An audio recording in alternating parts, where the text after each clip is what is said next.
Election வருது. கடந்த ஒரு 5-6 மாதங்களாக நாம் தமிழக அரசில் எக்கச்சக்கமான திட்டங்களை வந்து அறிவிக்கிறத பார்க்குறோம். பல கோடிகளுக்கு 2030க்குள்ளே நாம் வந்து சஸ்டைனபிள் டெவலப்மெண்ட் கோல்ஸை அடையணும் அப்படின்னு சொல்லி அதுக்கு நிறைய இண்டிகேட்டர்ஸ் போட்டிருக்கிறோம், டார்கெட்ஸ் இருக்குது. அதே சமயம் நம்ம தமிழக அரசும் வந்து 2030க்குள்ளே 1 ட்ரில்லியன் எக்கனாமியை வந்து நாங்கள் அடைஞ்சிருவோம் அப்படின்னு சொல்கிறாங்க. அப்போ இந்த மாதிரி பல 1000 கோடி ரூபாய்க்கு அறிவிக்கப்பட்ட இந்த திட்டங்கள் அதை நோக்கி தான் போகுதா? நம்ம இந்த இலக்குகளை அடைஞ்சிருவோமா? அதை நீங்கள் எப்படி பார்க்குறீங்க?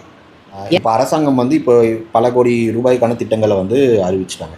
இது அறிவித்ததுனால மட்டுமே இந்த அரசாங்கம் வந்துட்டு மக்களை வந்துட்டு முன்னேற்றத்துக்கு கொண்டு போயிடுவாங்க அப்படின்றது வந்து அவசியம் இல்லை. இந்த திட்டங்கள் எப்படி செயல்படுத்தப்படுது, இதனால் இவங்க சொல்லக்கூடிய பலன்கள் மக்களுக்கு போய் சேருதா அப்படின்றத நம்ம முக்கியமாக பார்க்க வேண்டியிருக்கு. ஸோ அப்படி பார்க்கும்போது 2 விஷயத்த நம்ம பார்க்கணும். ஒன்று வந்து இந்த அரசாங்கத்தோட நிர்வாகம் எப்படி இருக்குது, இந்த அரசோட நிர்வாகம் எப்படி இருக்குது. 2வது இந்த நிர்வாகத்தில் என்ன பிரச்சனைகள் இருக்குது, அந்த பிரச்சனைகளை களையிறதுக்கு நாங்கள் என்ன மாதிரியான திட்டங்கள் போட்டோம். ஸோ இப்படி தான் நம்ம வந்து இந்த 5 வருஷ செயலையும் வந்து நம்ம பார்க்க வேண்டியிருக்கு. ஸோ இப்போ நிர்வாகம் அப்படின்னு பார்த்தீங்க அப்படின்னா, உதாரணத்துக்கு இப்போ நம்ம நீர் மேலாண்மை எடுத்துக்கிறோம்னு வச்சுக்கோங்க. நம்ம ஒர்க் பண்ணிட்டு இருக்கிற ப்ராஜெக்ட் நம்ம அந்த ப்ராஜெக்ட்ஸே பேசுகிறோம். ஸோ நீர் மேலாண்மைன்னு பார்க்கும்போது பெருமளவில் வந்து தமிழ்நாடுல வந்துட்டு தண்ணியை வந்து விவசாயத்துக்காகவோ இல்லை குடிநீருக்காகவோ மக்கள் கொண்டு போய் சேர்க்கக்கூடிய அந்த கட்டமைப்பு, உள்கட்டமைப்பு வந்து பெரும் இடங்களில் வந்து சரியாக வந்து ஒரு 20-30 வருஷத்துக்கு முன்னாடியே முடிச்சுட்டாங்க. சுதந்திரத்துக்கு அப்புறமே வந்துட்டு காமராஜர் காலத்துலேருந்து அதுக்கப்புறம் நிறைய கட்டமைப்புகள் வந்து பண்ணியிருக்காங்க. அணை கட்டுறதா இருக்கட்டும், கால்வாய்கள் கட்டி தண்ணியை கொண்டு போய் ஒரு இடத்துக்கு விடுறதா இருக்கட்டும், இந்த மாதிரி நிறைய விஷயங்கள் பண்ணிகிட்டு இருக்காங்க. அது இல்லாமல் இப்போ இன்னும் நிறைய திட்டங்களை வந்து அறிவிச்சுக்கிட்டே இருக்காங்க. இப்போது புதுசாக அறிவிக்கப்பட வேண்டிய திட்டங்கள்லாம் பார்த்திங்கன்னா, இது புதுசான ஒரு ஏரியாவை சம்மந்தப்பட்டதா அப்படின்னு பார்த்து நம்ம ஆய்வு பண்ணோன்னா அப்படி இருக்க மாட்டேங்குது. இதுக்கு முன்னாடி எங்கே வந்து இந்த கட்டமைப்புகள் இருக்கோ அந்த இடத்துலையே வந்துட்டு புது திட்டங்களும் அறிவிக்கிற மாதிரி இருக்குது. ஸோ அப்போ இருக்கிற கட்டமைப்புகளில் வந்து சரியாக நடக்குதா அப்படின்றத நம்ம ஆய்வு பண்ணும்போது தான் தெரியுது. அந்த கட்டமைப்புகளில் வந்து எதுவுமே வந்து பராமரிக்கப்படாமல் ஒரு சிதிலமடைஞ்ச ஒரு நிலையில் இருக்குது. ஸோ ஒரு இடத்துலேருந்து ஒரு இன்னொரு இடத்துக்கு தண்ணியை கொண்டு போனோம் அப்படின்னா, எடுத்துக்காட்டாக இப்போ சமீபத்தில் ஆய்வு பண்ணி நம்ம வெளியிட்ட ராதாபுரம் கால்வாயை நம்ம ஒரு எக்ஸாம்பிளாக எடுத்துக்கலாம். ஸோ இப்போ ராதாபுரம் கால்வாய் வந்து ஒரு இன்டர்பேசின் கனெக்டிங் கோதையார்லேருந்து இங்கே அனுமன் நதிக்கு நமக்கு வருது. ஸோ அப்போவே வந்து இது வந்து ஒரு ரெயின் ஷாடோ ரீஜன் அனுமன் நதி. ஸோ அப்போ இங்கேருந்து எக்ஸஸ் தண்ணியை வந்து இங்கே கொண்டு வரணுன்ற மாதிரியான ஒரு டேட்டா ட்ரிவன் அப்ரோச்சில் இந்த தண்ணியை வந்து எப்படி கொண்டு வரணும், மலைகளில் கெனாலை இது பண்ணி அதுக்கப்புறம் அது சமவெளி பாதைகளில் வந்துட்டு அது வந்து எத்தனை ஏக்கருக்கு வந்து பாசனத்துக்கு போகணும், எத்தனை குளங்களை நிரப்பணும் அப்படின்றத ரொம்ப தெளிவாக திட்டமிட்டு இந்த ப்ராஜெக்டை பண்ணியிருக்காங்க. பட் இந்த ப்ராஜெக்டால் வந்து அவங்க ஒரு 17,000 ஏக்கர் வந்து பாசனத்துக்கு வருது அப்படின்னு ஒரு அளவில் மதிப்பீடு செஞ்சு இதை பண்ணியிருக்காங்க. ஆனால் இப்போ வந்து அந்த 17,000 ஏக்கர் அங்கே வந்து பாசனத்தில் இருக்கா அப்படின்னு பார்த்தா இல்லை. ஏன் இல்லைன்னு பார்த்தீங்கன்னா, இந்த கட்டமைப்பு வந்து ரொம்ப மோசமாக சிதிலமடைஞ்சிருக்கு. ஸோ இந்த கட்டமைப்புகள்லாம் பண்ணும்போது இது வந்து ஒரு திட்டமாக போட்டு அவங்க பண்ணியிருக்காங்கன்னா, இதோட சேர்ந்து வந்து இந்த கட்டமைப்புகளை வந்து ஒவ்வொரு வருடமும் பராமரிக்கிறதுக்கு தேவையான விஷயங்களையும் நம்ம செஞ்சுருக்கணும். ஸோ இப்போ என்ன ஆகுதுன்னா, இந்த ராதாபுரம் கால்வாயில் எவ்வளோ தண்ணி, ஒரு 150 கியூசெக்ஸ் தண்ணி இதில் வரணும் அப்படின்ற மாதிரியான ஒரு அளவுகோலை வச்சுட்டு இவங்க பண்ணும்போது அந்த 150 கியூசெக்ஸ் தண்ணியை கடத்துகிற திறமை வந்து நீங்கள் ஒழுங்காக பராமரிக்கலைன்னா அது குறைஞ்சிக்கிட்டே வருது. ஸோ அப்படி போய் அந்த 17,000 ஏக்கருக்கும் வந்து உங்களுக்கு பாசனம் போகலை, தண்ணி போகலை அப்படின்னா ஆட்டோமேட்டிக்காக வந்து விவசாயிகளும் வந்து விவசாயத்தை குறைச்சிருவாங்க. ஸோ இந்த நிலைமை தான் நம்ம அங்கே பார்க்க முடியுது. இப்போ என்ன பண்ணுறாங்க, நிர்வாக ரீதியமாக ஏன் இதை நம்ம பார்க்கணும் அப்படின்னா, இந்த கட்டமைப்பை வந்து சரி செய்யறதுன்றது ரொம்ப சுலபமான வழி. எங்கே உடஞ்சிருக்கோ அங்கே திரும்ப கட்டணும், எங்கே வந்து மண் தூந்துருக்கோ அதெல்லாம் தூத்து எடுத்து எல்லாமே வந்து பண்ண வேண்டியிருக்கு. ஆனால் இப்போ இதை விஷயம் பண்ணால் அரசாங்கத்துக்கு ஒரு பப்ளிசிட்டி கிடைக்குமானா கிடைக்காது. ஏன்னா இது வந்து நிர்வாக ரீதியாக வருஷம் பண்ண வேண்டிய ஒரு விஷயம், இது ரெகுலராக நடக்க வேண்டிய ஒரு விஷயம். ஆனால் இது பண்ணால் அரசாங்கத்துக்கு எதுவும் பெருசாக பேர் வராதுன்றதுனால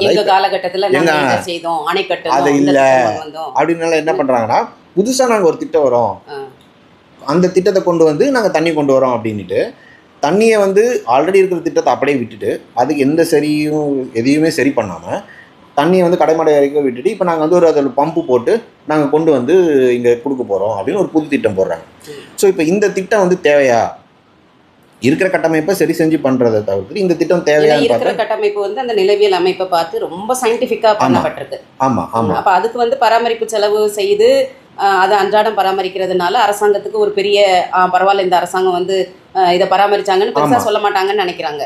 சொல்ல மாட்டாங்கன்னு நினைக்கிறாங்க. ரெண்டாவது இது வந்து ஒரு சொற்ப காசு, இவ்வளோ கோடிகளை வந்து நீங்கள் கொட்ட தேவையில்லை. ஆமாம், கரெக்ட். ரெகுலர் மெயின்டெனன்ஸு என்ன மெயின்டெனன்ஸ் அங்கே வந்து அங்கே புல் இது ஆனால் ரெகுலர் மெயின்டெனன்ஸும் பணம் போட்டு அதுக்கும் பல லட்சங்கள் செலவு பண்ணி பண்ண தானே செய்கிறாங்க. ஆமாம், அந்த ரெகுலர் மெயின்டெனன்ஸை வந்துட்டு அந்த அந்த கட்டமைப்பு டேமேஜ் ஆகாமல் பண்ணணும். இவங்க வந்து ஒரு கால்வாயை போட்டு ஆல்ரெடி லைனிங் இருக்கிற கால்வாயில் போட்டு ஜேசிபி இறக்கி அந்த கால்வாயை டேமேஜ் பண்ணி விடுறது.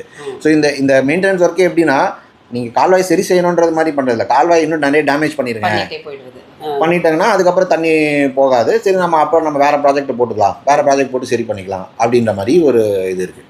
இப்போ இதே மாதிரி இன்னொரு உதாரணம் வந்து கஞ்சிப்பாறையில் வந்துட்டு ஒரு ஆல்ரெடி ஒரு சின்ன ஒரு அணைக்கட்டு இருக்குது. ஒரு 5 சதுர கிலோமீட்டரில் வர தண்ணி, அதாவது மலையில் இருக்குது. அந்த தண்ணியை வந்து கொண்டு வந்து நம்ம அனுமன் நதியில் கொண்டு வந்து நம்ம சேர்க்குறோம். இந்த கால்வாயும் வந்து பார்த்திங்கன்னா, இந்த அணைக்கட்டும் பார்த்திங்கன்னா எல்லாமே வந்து ப்ராப்பராக பிளான் பண்ணி கரெக்டாக எவ்வளோ தண்ணி கொண்டு வரணுன்றது ரொம்ப அழகாக வந்து நேர்த்தியாக திட்டம் போட்டு எல்லாமே செஞ்சு வச்சுட்டாங்க. ஆனால் அது காட்டுக்குள்ளே இருக்குது அந்த எல்லா கட்டமைப்புகளும். அதை போய் ரெகுலராக ஒருத்தர் வந்து க்ளீன் பண்ணணும், அதுக்கான மெயின்டெனன்ஸ்க்கு காசு கொடுக்கணும். ஸோ இதெல்லாம் எதுவும் பண்ணாமல் அது ஓவர பீரியட் ஆஃப் டைம் அந்த மழையினாலேயும் வெள்ளத்தினாலேயும் இல்லை ஏதாச்சும் அங்கே நிலச்சரிவு ஏற்படும் போது உடஞ்சி விழுறது இந்த மாதிரியான இருக்கிறனால இப்போ அங்கேருந்து வந்து தண்ணி பெரிய அளவில் வந்து இங்கே கடத்த முடியல.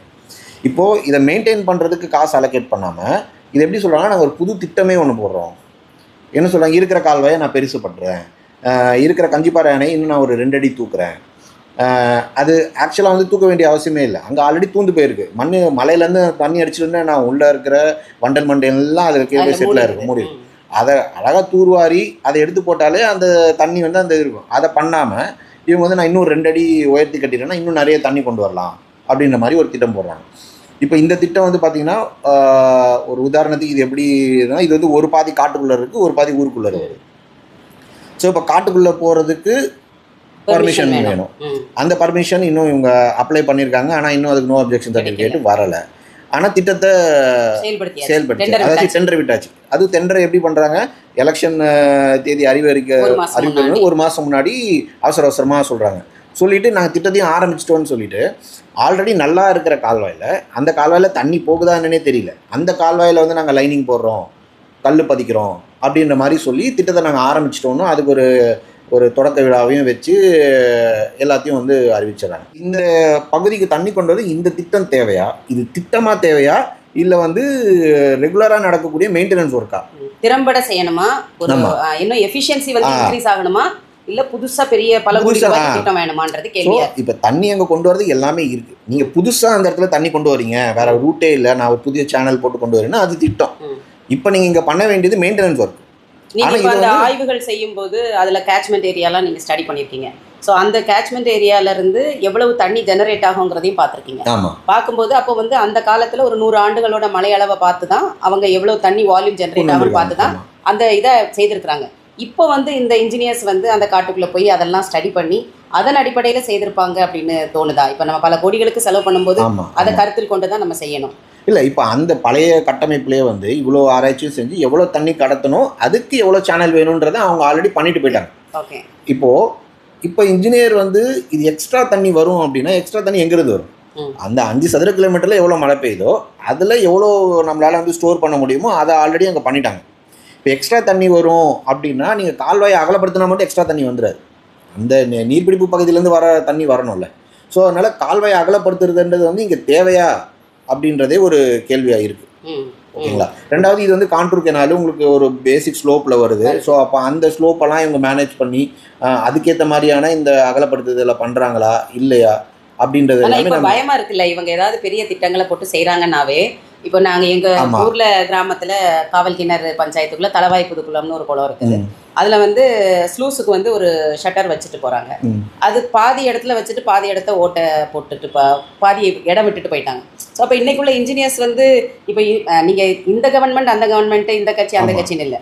ஈவன் இப்போ நீங்கள் மதுரையில் வந்து வைகை அணையிலேருந்து தண்ணி ஆவியாகாமல் பாதுகாக்கணும்னு சொல்லி தர்மக்கோல் ஷீட்டை போட்டுட்டு போனாங்க.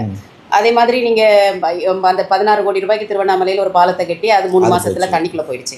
ஸோ அப்போ பயமாக இருக்குல்ல, இவங்க போடுற திட்டங்கள் உண்மையிலேயே வந்து அந்த திறமை மேலே நமக்கு ஒரு பெரிய சந்தேகத்தை கொடுக்குது இல்லை? கரெக்ட். ஸோ இப்போ இதுலேருந்து நம்ம என்ன புரிஞ்சுக்க வேண்டியிருக்குன்னா, நம்ம திட்டம் போடுறது காசு இல்லாமலாம் இல்லை, காசு இருக்குது, நிறைய இருக்குது. அந்த அதிகாரிகள் கிட்ட இருந்து இவங்க வந்து ஆட்சியாளர்கள் வந்து சரியான வேலையை வந்து வாங்குறாங்களா, இல்லை ஆட்சியாளர்களே வந்து பரவாயில்ல இது போட்டோம், இந்த காசு வந்து நமக்கு வேணும், நான் காசு எடுக்கிறதுக்காக நான் ஒரு திட்டம் போட்டு எடுக்கிறாங்களா அப்படின்றது தான் இப்போ இங்கே ரொட்டீன் வேலை ஒழுங்கா நடந்துட்டு இருந்ததுன்னா இந்த திட்டத்துக்கான அவசியமே முதல்ல அரைஸ் ஆகாது கிடையாது. ஸோ அப்போ நீங்கள் சொற்ப அமௌண்ட்லேயே நீங்கள் கேட்குற விஷயங்கள் எல்லாமே பண்ணி இவ்வளோ குளங்களுக்கு தண்ணி கொண்டு வரதுலேருந்து எல்லாமே அது ரொம்ப இப்போ குளங்களுக்கு தண்ணி கொண்டு வரதுன்றது வந்து ஒரு பெரிய வேலையாக சொல்கிறாங்க.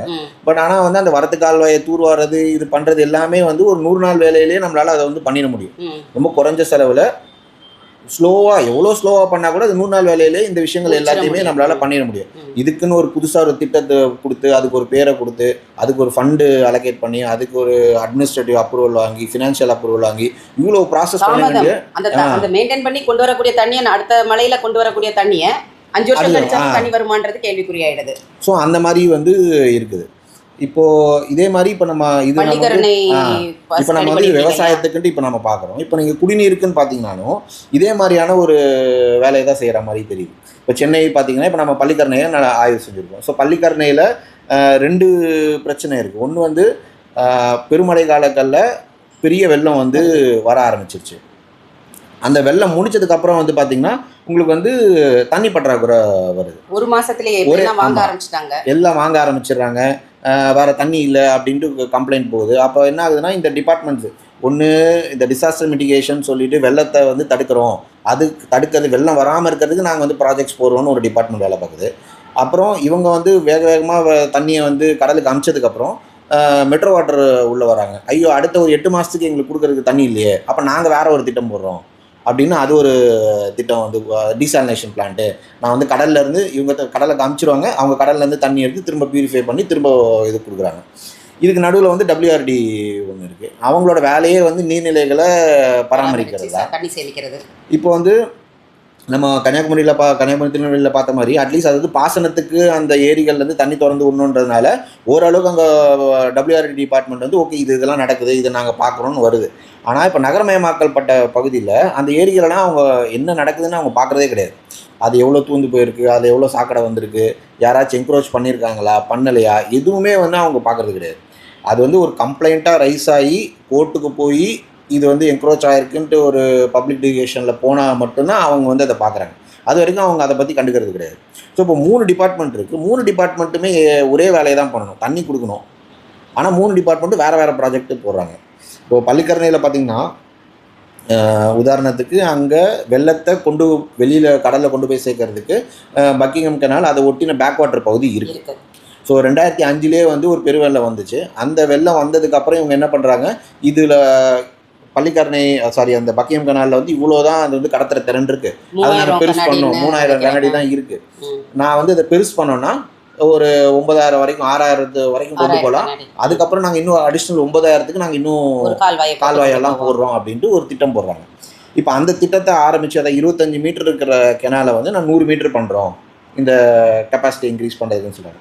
அந்த ப்ராஜெக்டையும் கொண்டு போயிட்டு பாதியிலே நிறுத்திடுறாங்க. கேட்டால் வந்து ஃபண்டு முடிந்து போச்சு அப்படின்னுறாங்க. இப்போ வந்து திரும்ப வந்து பழைய நிலைமைக்கு வந்துருச்சு. இப்போது அந்த பாதியிலே நின்றுச்சு, சில்டேஷன் ஆகி அது இப்போது ஆயிடுச்சு. உங்களுக்கு 10 வருஷத்துக்கு இப்போ ஆயிடுச்சு, 15 வருஷம் மேலே ஆயிடுச்சு. ஸோ அப்போ ஆட்டோமேட்டிக்காக அது சில்ட் ஆகிருக்கும். இப்போ திரும்ப ஃப்ளட்டிங்கும் அதே தான் இருக்குது. இப்போ என்ன பண்ணுறாங்க, முதல்ல 3000 கனஅடியை வந்து வெளியில் தள்ளுறதுக்கு ப்ராஜெக்ட் போட்டுட்டு பாதியில் விட்டுட்டு இப்போ வந்து வெறும் ஒரு 500 கியூசெக்ஸ் கனஅடி தண்ணியை வந்துட்டு வெளியில் தள்ளுறதுக்காக இன்னொரு ப்ராஜெக்ட் போடுறாங்க. சரி, நீங்கள் சென்னைக்கே வாங்கலாம். சென்னையிலே நம்ம பள்ளிக்கரணையில் கூட நிறைய ஆய்வுகள் பண்ணணும். ஸோ இப்போ சென்னை எடுத்துட்டிங்கன்னு வச்சுக்கோங்களேன், இப்போ நமக்கு ஆல்ரெடி நம்ம ஆய்வுகளே சொல்லியிருப்போம். அதில் வந்து 3 ஆறுகள் போகுது, அடையாறு, கூவம், அந்த பக்கம் கொசஸ்லி ஆறு எல்லாமே. நம்ம அது அவ்வளோ ப்ராடாக நம்ம போக வேணாம். நாம் ஆய்வு பண்ண பகுதி வந்து பள்ளிக்கரணை, தென் சென்னை பகுதியாக பள்ளிக்கரணை சதுப்பு நிலம் இருக்கக்கூடிய ஒரு பகுதி. ஸோ இந்த பகுதி பார்த்திங்கன்னா கிட்டத்தட்ட இதுவே வந்து ஒரு 305 சதுர கிலோமீட்டர் வருது. ஒரு கிட்டத்தட்ட ஒரு 452 ஏரிகள் இருக்குது. ஸோ இந்த 452 ஏரிகளில் இந்த 305 சதுர கிலோமீட்டரில் பெய்கிற மழை எல்லாமே வந்து கடைசியாக பள்ளிக்கரணை சதுப்பு நிலத்துக்கு தான் வருது. ஸோ பள்ளிக்கரணை சதுப்பு நிலத்துக்கு வந்து ஒக்கேமாடு வழியாக பக்கிங்ஹாம் கெனால் வழியாக ஒரு முட்டுக்காடில் போய் கோலம் இதில் போய் கடலில் வந்து போய் சேரும். இதுதான் வந்து அதோட நிலவியல் அமைப்பு.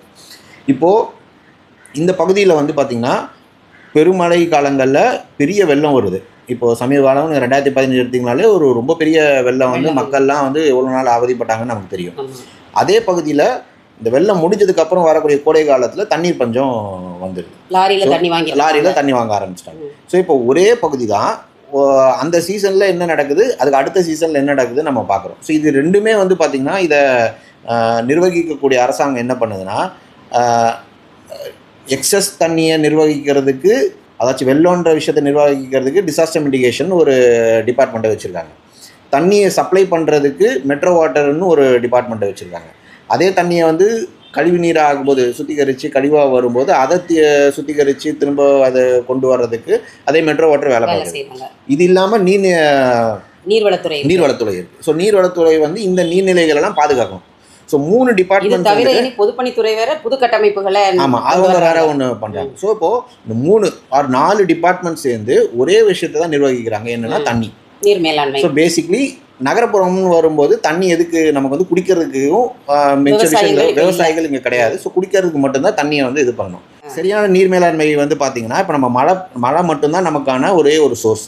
ஸோ மழை பெய்யும் போது அந்த தண்ணியை சேகரிச்சுட்டு எப்போ நமக்கு தேவையோ அப்போ அந்த தண்ணியை யூஸ் பண்ணிக்கணுன்றதான் ஒரு பேசிக்காக எல்லாரும் வந்து பண்ண ஒரு விஷயம். ஆனால் இங்கே என்ன ஆயிடுச்சு அப்படின்னா, மழை பெய்யும் போது ஒழுங்காக நீர்நிலைகளை பராமரிக்காதனால எதுலேயுமே வந்து அந்த தண்ணியை சேகரிக்கக்கூடிய அளவு இல்லாததுனால எல்லாமே என்ன ஆகுது, ஒரு ஏரியிலேருந்து இன்னொரு ஏரிக்கு போகும்போது அப்படியே அது கொஞ்சம் கொஞ்சமாக கூடி வெள்ளமாக போய் பள்ளிக்கரணையில் போய் மொத்தமாக தண்ணி எல்லாம் அடையுது. இப்போது டிசாஸ்டர் மிட்டிகேஷன் டிபார்ட்மெண்ட்டுக்கு என்ன ஆகுது, ஐயோ வெள்ளம் வந்துருச்சு அப்படின்னு சொல்லி எவ்வளோ வேகமாக வந்து அந்த தண்ணியை வந்து கடலுக்கு தள்ளணும், அதுக்கு நான் ப்ராஜெக்ட் போடுறேன்ட்டு அவங்க தனியாக ஒரு ப்ராஜெக்ட் தனியாக வந்து கால்வாய் கட்டுறது, காங்கிரீட் கால்வாய் கட்டுறது, டக்டு போடுறது, இந்த மாதிரி ஏகப்பட்ட ப்ராஜெக்ட் போடுறாங்க. இவங்க போட்டு முடிச்சதுக்கப்புறம் தண்ணியெல்லாம் வெளில போயிடுச்சு. இப்போது தண்ணி இல்லை. மெட்ரோ வாட்டருக்கு எல்லாரும் இப்போ வந்து அவங்க மேலே இப்போ ப்ரெஷர் வந்துடும். ஸோ குடிக்கிறதுக்கு தண்ணி இல்லை, கடல்ல இருந்து எடுத்துருவாங்க. ஸோ அப்போ அவங்க என்ன பண்ணுறாங்க, ஸோ டிசாஸ்டர் மிட்டிகேஷன் போகிறது நான் கடலுக்கு அனுப்பிச்சிட்டேன், நீ கடல்லேருந்து எடுத்துக்கோ. ஸோ அதுவும் மக்கள் வரி பணம், அதுவும் மக்கள் வரி பணம். ஸோ இப்போ என்ன பண்ணிட்டாங்கன்னா ஏரிகளை விட்டுட்டு கடலை வந்து ஸ்டோரேஜ் பேங்காக யூஸ் பண்ணிட்டு டீசாலினேஷன் பிளான்ட்னு போட்டு நான் இங்கேருந்து வந்து தென் சென்னைக்கு ஃபுல்லாக நாங்கள் வந்து தண்ணி கொடுத்துட்றோம் அப்படின்ற அடுத்த இது வந்து நம்ம எல்லாரும் என்ன சொல்கிறாங்கன்னா சர்ஃபேஸ் வாட்டர் மலைகளே இல்லாத நாடுகளில் தானே அந்த டீசாலினேஷன் பிளான்ட் கான்செப்டே, கடல் தண்ணி எடுத்து குடிக்கிற கான்செப்டே நம்ம ஊருக்கு கிடையாது, மழை இல்லாத நாட்டுக்குன்னு சொல்கிறாங்க.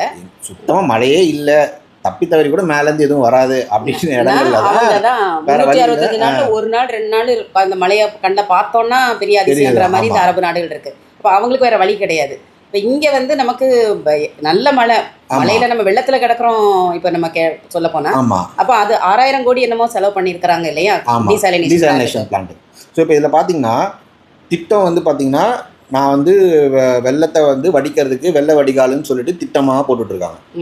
இன்னொரு பக்கம் டீசாலினேஷன் பிளான்ட் ஒரு திட்டம். ஸோ நாங்கள் அவங்க எப்படி கவர்மெண்ட்டு ஒரு அரசாங்கம் எப்படி ப்ரொஜெக்ட் பண்ணுன்னா, தண்ணியே இல்லை ஆனால் நாங்கள் தண்ணி உங்களுக்கு இந்த மாதிரி திட்டங்கள் போட்டு தண்ணி கொண்டு வரோம் அப்படிங்கிறாங்க. இதில் வந்து பார்த்திங்கன்னா நிர்வாக ரீதியாக இவங்க வந்து அந்த தண்ணியை ஒழுங்காக வந்து சேகரித்து அதுக்கு தேவையான கட்டமைப்புகளை பண்ணாலே இந்த புது திட்டங்கள் வெள்ளத்தை வந்து மக்களை வெள்ளத்துலேருந்து காப்பாற்றுறதுக்காக போகிற திட்டங்களும் கடல் நீரை வந்து குடிநீராக்கிறதுக்கு போகிற திட்டங்களும் நமக்கு ஆக்சுவலாக தேவையில்லை.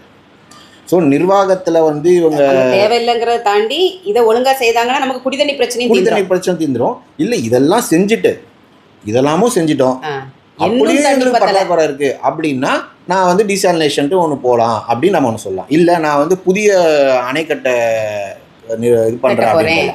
இப்போ என்ன இது எதுவுமே பண்ணாமல் திரும்ப இப்போ மாமல்லன் அணைக்கட்டுன்னு சொல்லிட்டு நாங்கள் ஒன்று பண்ணுறோம், அதுவும் வந்து இருக்கிறதுலே ரொம்ப இக்கலாஜிக்கலி ஃப்ரெஜைல்னு சொல்லுவாங்க, ரொம்ப சென்சிட்டிவான ஒரு ஏரியாவில் போயிட்டு நான் ஒரு ரிசர்வாயர் கட்ட போகிறோம் அப்படின்ற மாதிரி ஒரு திட்டம் போடுறாங்க. ஸோ இதை தான் சொல்கிறோம். ஸோ திட்டங்கள் வந்து கண்டிப்பாக தேவை. அந்த திட்டங்கள் எப்போ வேணும்னா நீங்கள் நிர்வாக ரீதியாக எல்லாத்தையுமே 100% எஃபிஷியன்சியில் பண்ணிவிட்டு வேறு வழியே கிடையாது, இதை நம்ம பண்ணால் தான் நம்ம அடுத்தது ப்ரொசீட் பண்ண முடியுன்ற இடத்துல நான் ஒரு திட்டம் ஒன்று போடுறேன்னு சொல்லும்போது அது பெனிஃபிஷியலாக இருக்கும். ஆனால் இப்போ என்னென்ன புது திட்டம் வந்தாலும் அதுவும் இதே மாதிரி தானே கடலில் போட்டாங்கன்னா பராமரிப்பு இல்லாமல் அது வந்து திட்டமாக போட்டுகிட்டே இருப்பாங்க. அது வந்து அடுத்த கவர்மெண்ட் வரும்போது அதை அவங்க பார்த்துப்பாங்க. அந்த திட்டமே இப்போ 100% எஃபிஷியன்சி இல்லாமல் இருக்குது அப்படின்னா இவங்க அடுத்து என்ன பண்ணாங்கன்னா அதை சரி செய்யாது இன்னொரு திட்டம் தான் போடுறாங்க.